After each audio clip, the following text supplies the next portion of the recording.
Sería algo bueno que ustedes en sus tiempos libres, por decirlo así, ustedes puedan escoger. Están viendo ahí, ¿verdad? Donde dice clase 16, hermano. ¿Me escuchan? Sí, pastor. Ok. Entonces, Sí. aquí era lo que ya les dije, veremos uno de los temas que ha traído más controversia entre los cristianos. Ok. Este es uno de los hombres muy respetados, ¿verdad? El pastor Miguel Núñez. Él es bautista, él es arminiano de huesos colorados. Y esto solo es un pedacito, pero ya van a escuchar de cómo ellos lo defienden, aunque él puede tener una enseñanza de 1 hora entera que te saca todos los pasajes. Vamos a escuchar.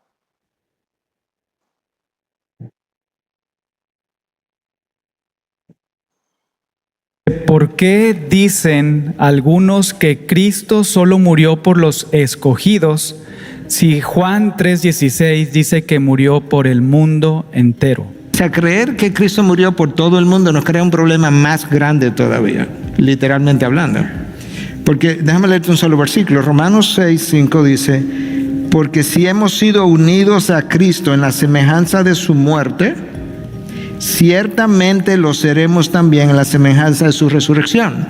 De manera que todo el que se unió a Cristo en su muerte va a resucitar con Cristo. Si Cristo murió por todo, entonces todos estaremos yendo al cielo. Y eso es universalismo, y no creemos en el universalismo. Todo el mundo va para el cielo. ¿Para qué vamos a llevar esta vida cristiana con todas sus limitaciones? Si al final Cristo murió por todos y Pablo dice, míralo ahí, que vamos a resucitar con él. Creamos un problema doctrinal mucho mayor creyendo que Cristo murió por todos, que si creemos que verdaderamente la muerte de Cristo fue limitada. La realidad es que es siempre limitada. O la limitas en el número de personas o la limitas en su eficacia, porque si murió por todo, pero no todos entran, le pusiste un límite también, que sea la eficacia de la muerte. Y finalmente, Juan 3:16 no habla de por qué murió Cristo, que es uno de los problemas, que la gente vive sacando versículos para cuestionar una doctrina de la cual ese versículo no habla. Ese versículo no está hablando de por quiénes murió Cristo. Ok, ahí está uno y ahora vemos otro, hermano.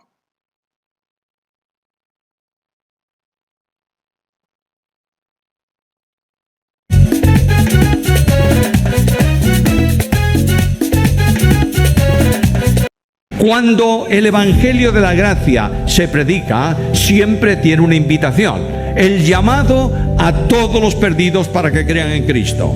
No hay excepción en este asunto.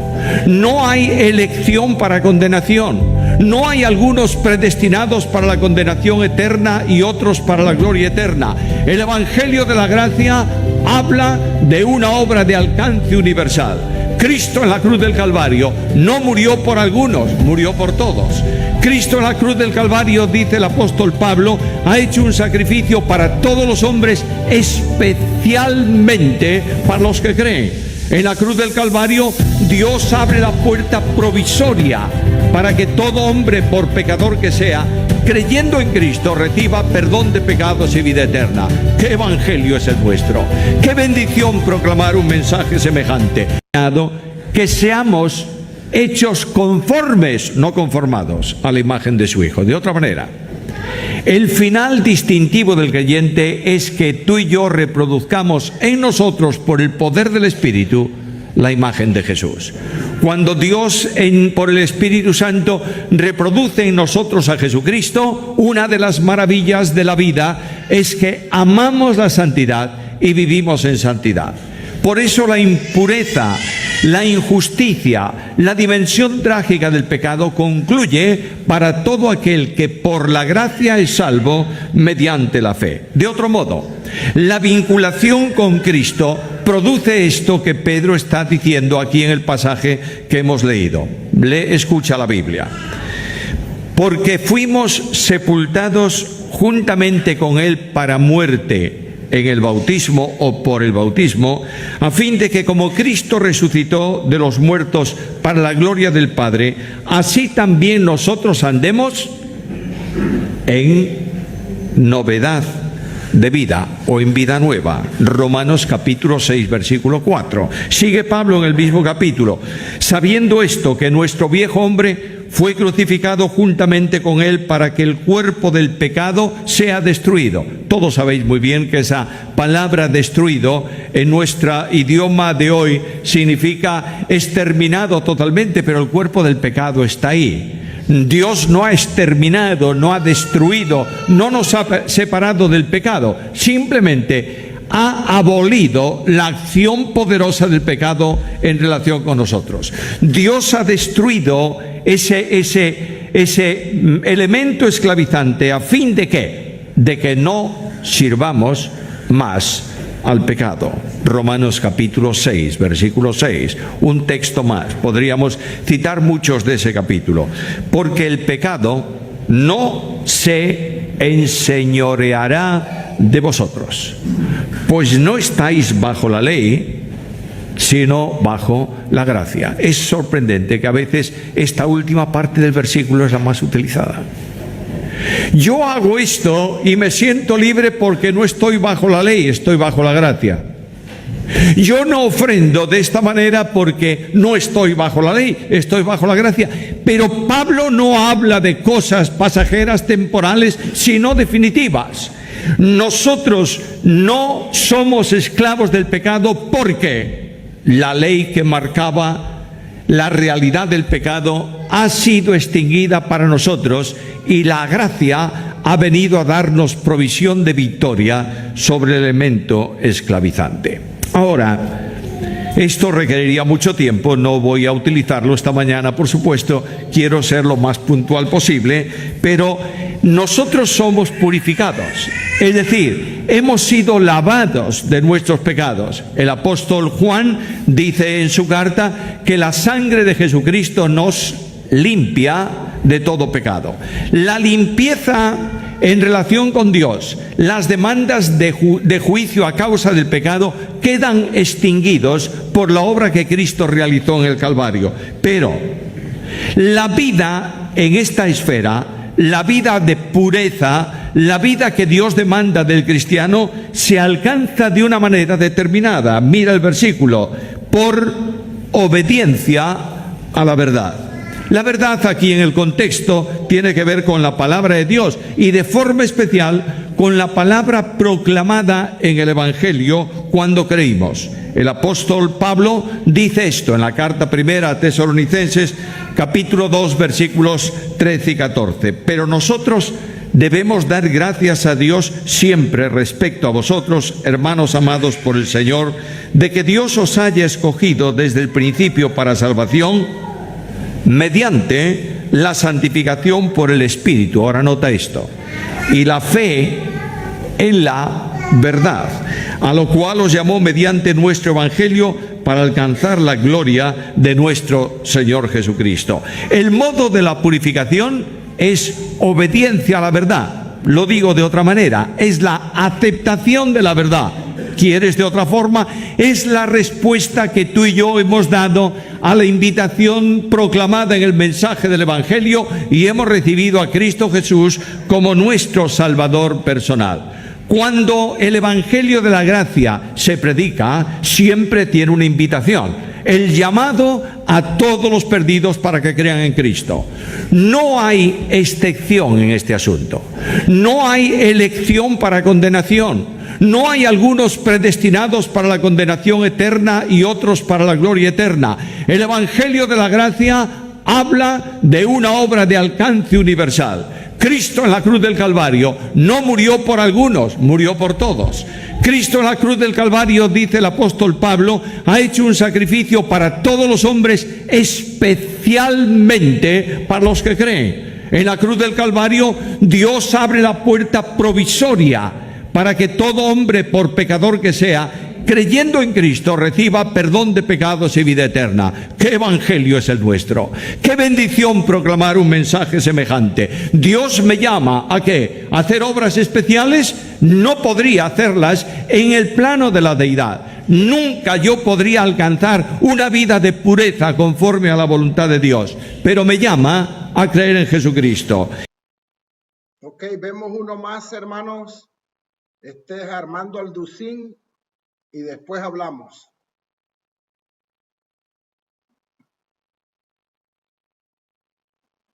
Porque hay una doctrina que enseña que Dios escogió a unos para el cielo y otros para el infierno. Si así es, entonces no somos responsables. ¿Por qué? En el infierno va a haber un letrero que diga, aquí estamos todos los que no fuimos elegidos por Dios. Imaginémonos eso, ¿verdad?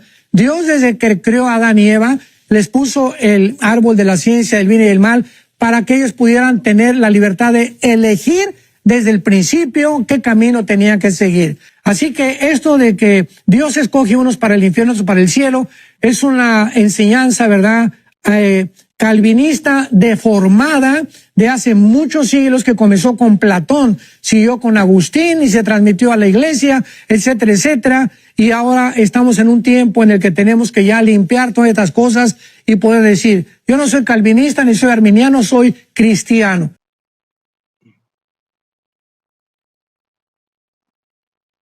Ok, hermanos, vamos a ver. Escuchamos a tres. A ver, mi hermano Gerardo. Armando Alducín, me gustó lo que dijo al final, somos cristianos en verdad. Bien dijo usted, ¿verdad? Que podíamos estar equivocados, ¿va, pastor? No, él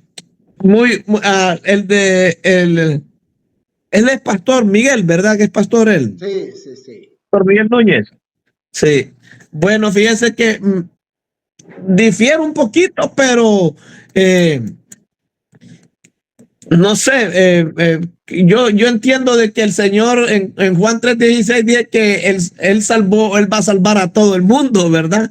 Dice de que él salvará a todo aquel que en él crea. Y porque de tal manera amó Dios al mundo que ha dado su Hijo unigénito, que para todo aquel que crea no se pierda, mas tenga vida eterna. Entonces, pero él dice de que como que lo haríamos como si todo el mundo fuera salvo, pastor, pero es que es por creer, es por la fe que vamos a ser salvos en sí. Amén. Me parece a mí de que Miguel también, o sea, es que son teólogos ellos, ¿verdad, pastor? Y no sé, en verdad, en esos temas bien hay que estar bien metido para saber bastante, pero me gustó más lo que dijo Armando, en verdad, pastor. Me acerco más con lo que él dijo, que lo que dijo Cristo hay que creer en realidad. Amén, amén. ¿Alguien más, hermanos?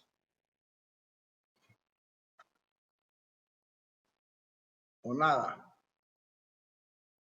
Mi hermana Jenny, hermano Cantillano, hermano Danilo. Nada. Bueno, hay algo, hermano, que se llama...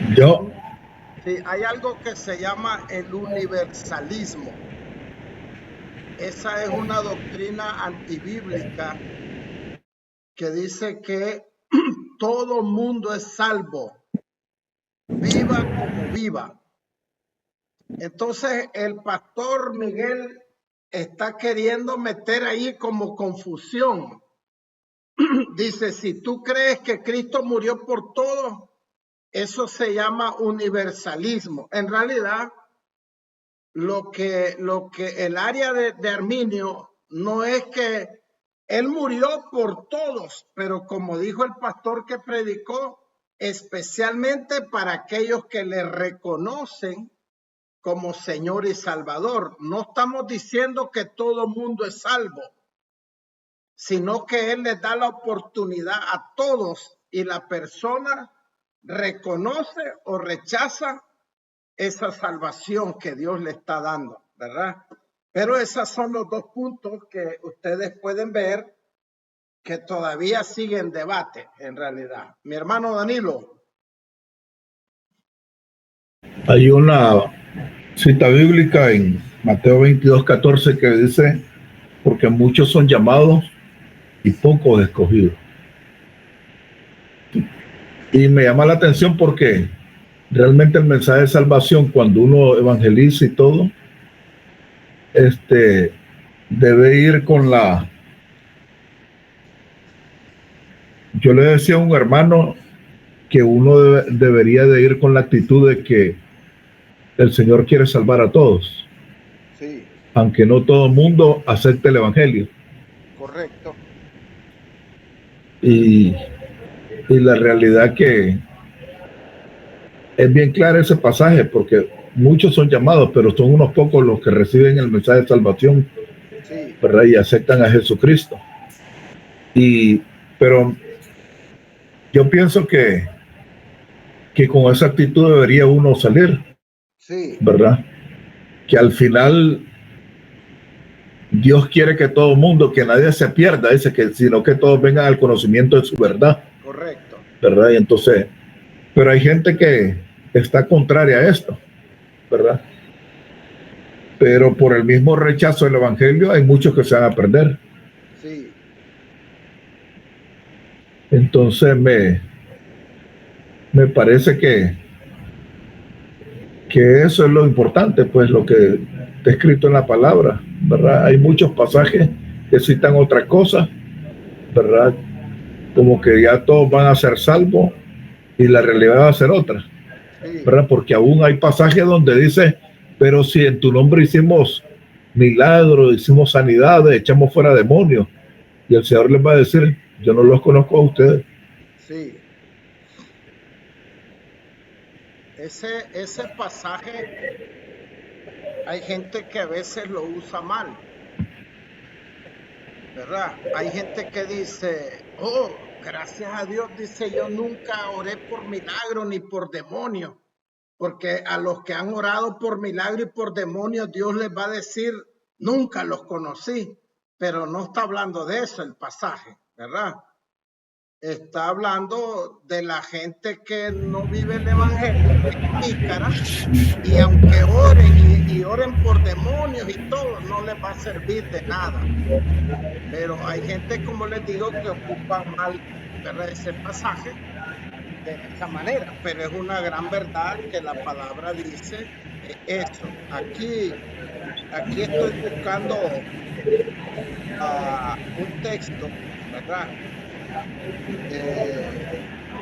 De Mateo 7, 12, 14, acompañando un poco a lo que decía el hermano Danilo, que pocos son los escogidos. Dice, así que todas las cosas que queráis que los hombres hagan con vosotros, así también hacedla vosotros con ellos, porque esta es la ley y los profetas. Y dice, entrad por la puerta estrecha, porque ancha es la puerta y espacioso el camino que lleva a la perdición. Y miren, lo que sigue ahí es lo que a mí me impacta. ¿Y qué dice? Y muchos en el camino de perdición, muchos, dice, son los que entran por ella, porque estrecha es la puerta y angosto el camino que lleva a la vida, y pocos son. Entonces ahí está hablando en parte de lo que decía el hermano David, que pocos son escogidos, o sea, no todo mundo, pero la muerte de Cristo es para todo aquel que le quiera aceptar, ¿verdad? Aunque incluimos que están las dos cosas. Los arminianos dicen que no es para todos, sino para los que él escogió para la salvación. Hay algunos arminianos que no te dirían, tal vez tú vas a ser salvo y tu esposa, aunque vaya a la iglesia, va a ir al infierno. No lo dicen así porque saben que eso es terrible, pero prácticamente en teoría sí lo creen que es así, porque Dios escogió al que se salva según ellos y Dios escogió al que va al infierno. Entonces, ¿saben qué es lo que dicen? Miren, dice, imagínense ustedes que andan 1000 hambrientos en la calle y tú haces 50 platos de comida Y tú eres soberano, ya hiciste la comida y tú escoges a quién le va a dar la comida.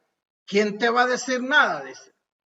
Así dice, la humanidad estaba perdida y Dios en su soberanía, Él quiso escoger a los que van al cielo y escogió a los otros que van para el infierno. Y de esa manera hablan ellos, ¿verdad? Yo un día le dije a un maestro, y él es evangelista, le digo, mire, ya el que va a ser salvo, esté donde esté, me dice. Así esté metido en la peor cantina o algo, ahí lo va a agarrar el Espíritu Santo, va a mandar un ángel o algo.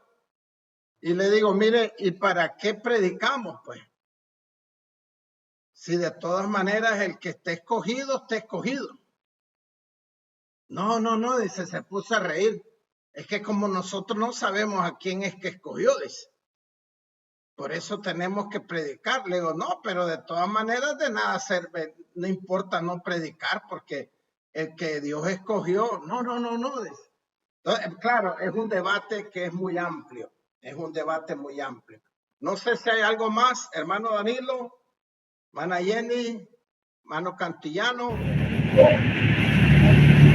Sí, y yo pienso de que a la hora de evangelizar y compartir las buenas nuevas de salvación, hay algo bien interesante porque la palabra nos llama a dar de gracia lo que de gracia hemos recibido.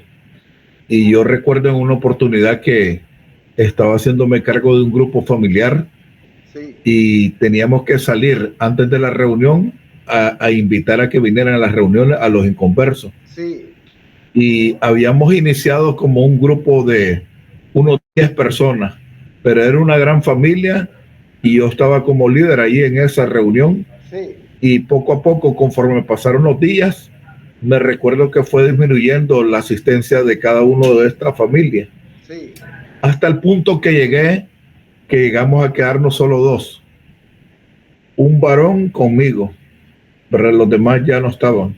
Y le pregunté a él, y la demás familia, la demás gente. No, aquí estoy yo en representación de la familia. Ah, ok.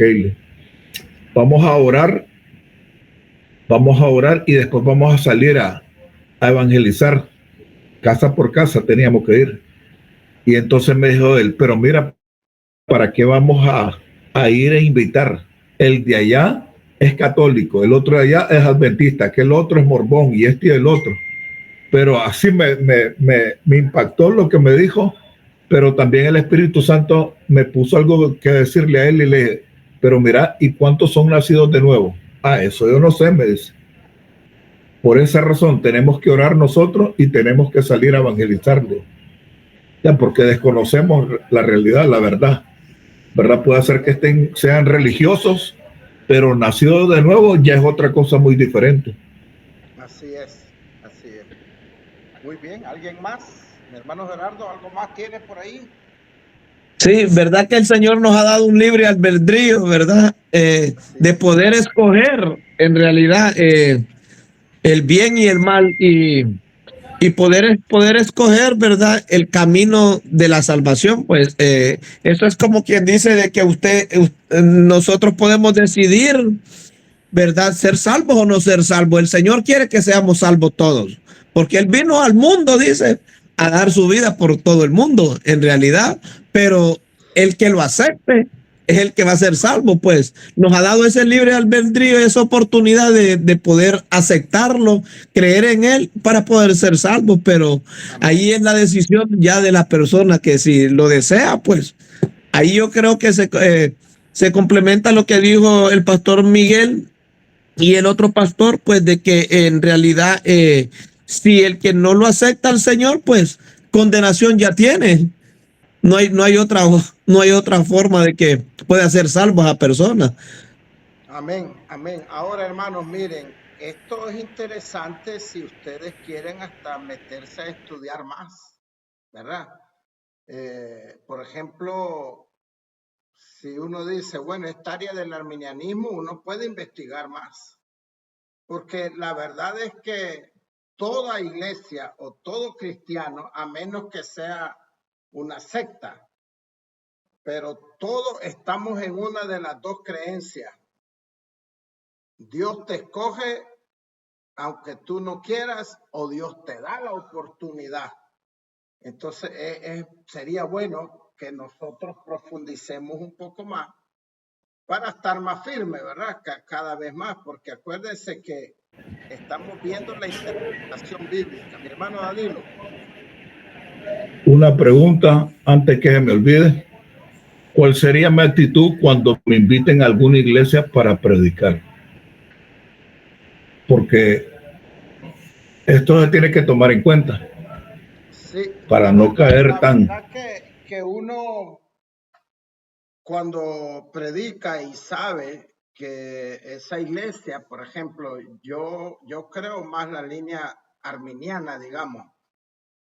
Y si a mí me invitan los bautistas, entonces yo no llevo controversia porque va a ser problema, ¿verdad? Entonces, si quiero predicar de la salvación, pues hablo, no exactamente como ellos creen, pero no me meto a decir lo que yo ya sé en el área de Arminio, o si no, predico un mensaje en otro sentido, ¿verdad? Pero sin meterme en esa área que sé que va a traer problemas pues al pastor y a la iglesia. Ahora les voy a decir algo.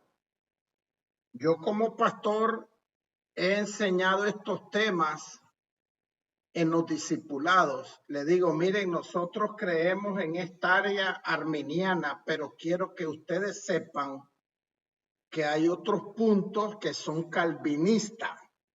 Y son este y este. Por si algún día llega un pastor o llega un hermano que ve que nosotros tenemos la línea de que Dios da la oportunidad y la persona acepta o rechaza, y si la persona llega ahí a una reunión y dice, no, lo verdad es lo que Calvino enseñaba, ya los hermanos ya saben, ¿verdad? Y no hay confusión. Yo como pastor lo hacía, porque quería que supieran, pero si uno va a predicar, pues uno debe de tener mucho tacto, ¿verdad? Uno debe de tener tacto y alguien puede decir, no, pues entonces no estoy predicando la verdad. Es que puede predicar la verdad sin necesidad de llegar a meter problemas, por decirlo así, ¿verdad? Pastor, una pregunta y disculpe, es que, pero sería más recomendable, por decir así, porque, vaya, lo que está diciendo el pastor Danilo, que fuera a otra iglesia que lleven, por decir así, la doctrina del calvinismo, ¿verdad? Digamos algo así, que llevaran esa enseñanza a ellos y nosotros lleguemos con otra enseñanza y sin darnos cuenta posiblemente que ellos sean calvinistas, porque muchas veces creo que puedo entender lo que quiere decir el hermano de que cuando lo invitan a uno hay veces que uno no se da cuenta en sí ¿qué tipo de religión llevan ellos, a otras iglesias? No sé si estoy correcto con el pastor Danilo ahí. Y llegamos ahí y predicamos y posiblemente entremos en el conflicto porque tal vez no sabemos qué rama ellos predican, de qué rama están agarrados ellos en sí. No sé si me doy a entender, pero yo me he topado así muchas veces, bueno, no muchas veces, un par de veces, con ciertas religiones que usan el velo, ¿verdad? Y veo que solo pueden predicar o orar, algo así, que si se ponen el velo, y si no se lo ponen, están fuera de autoridad, dicen.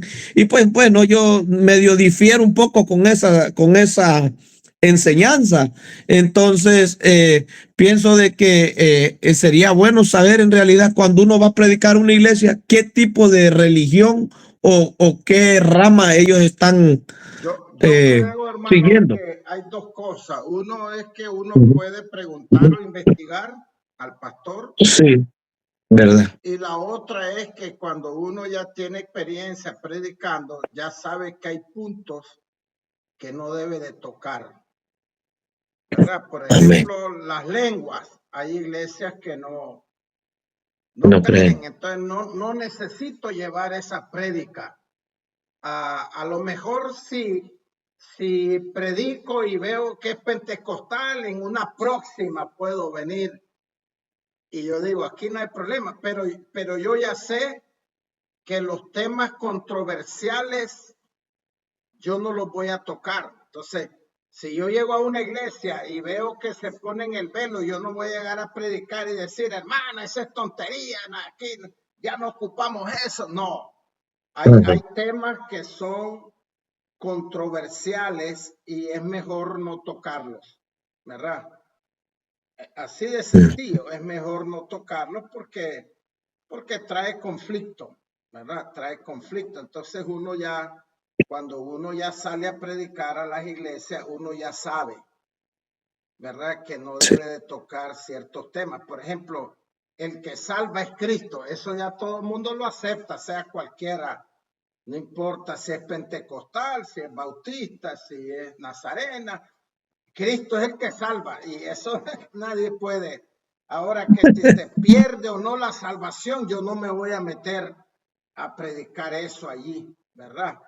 No necesito. Entonces uno ya debe de saber que hay temas que son controversiales y que uno no debería de predicarlos en ningún lugar, por decirlo así. Pastor, y entonces aquí la gran pregunta entonces, ¿y la salvación sí se pierde o no se pierde, pastor?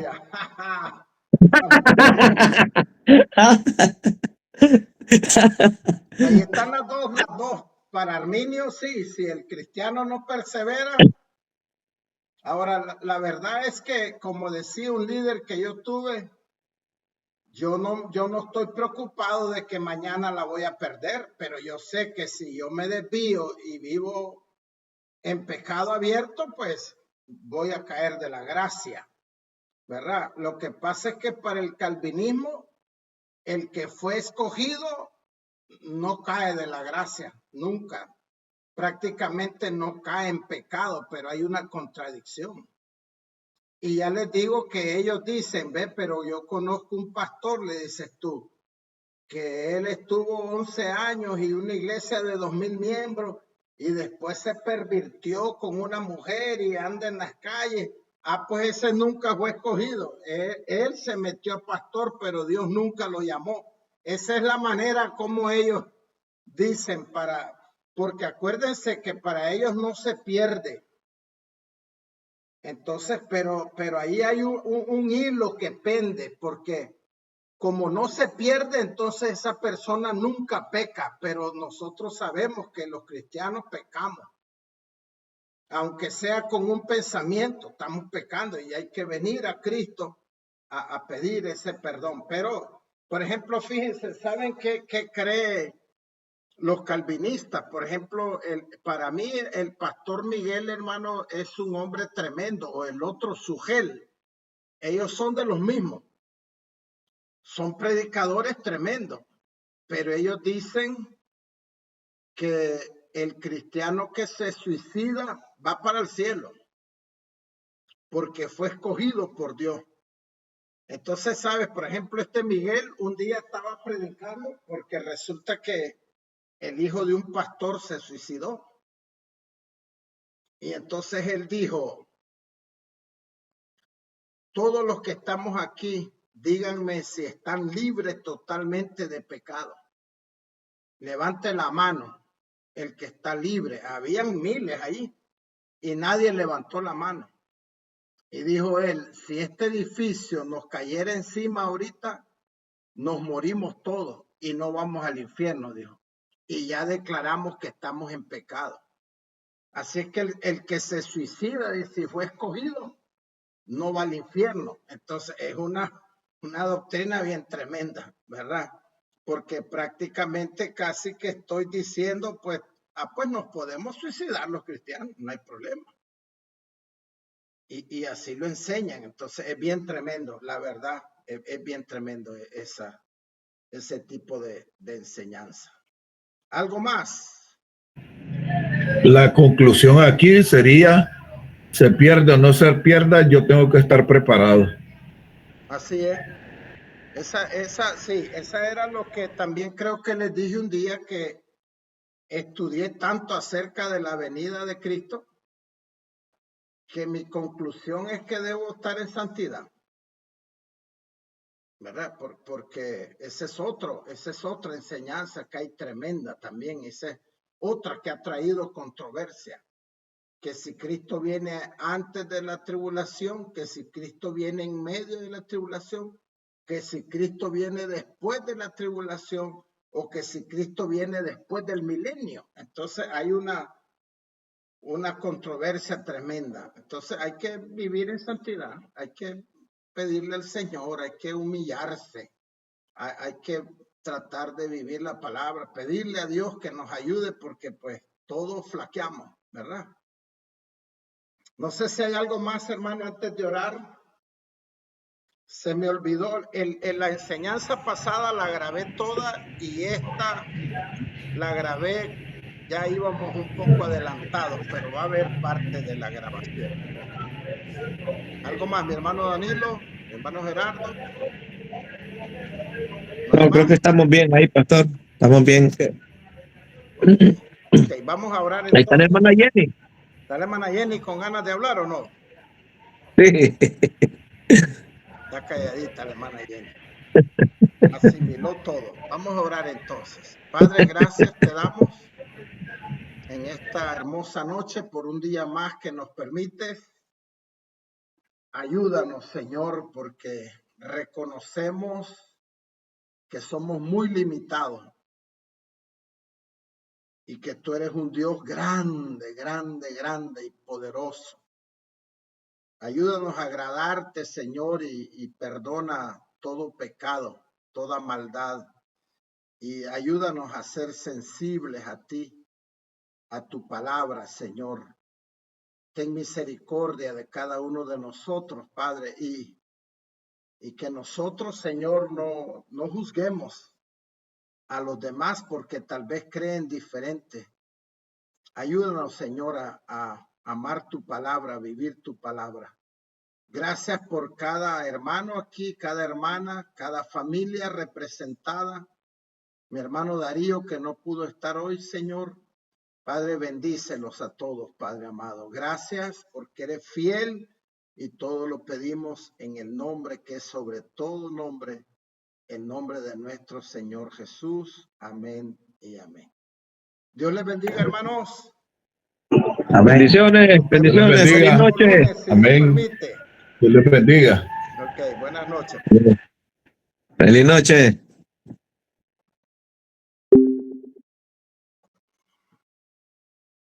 Sí, buen día.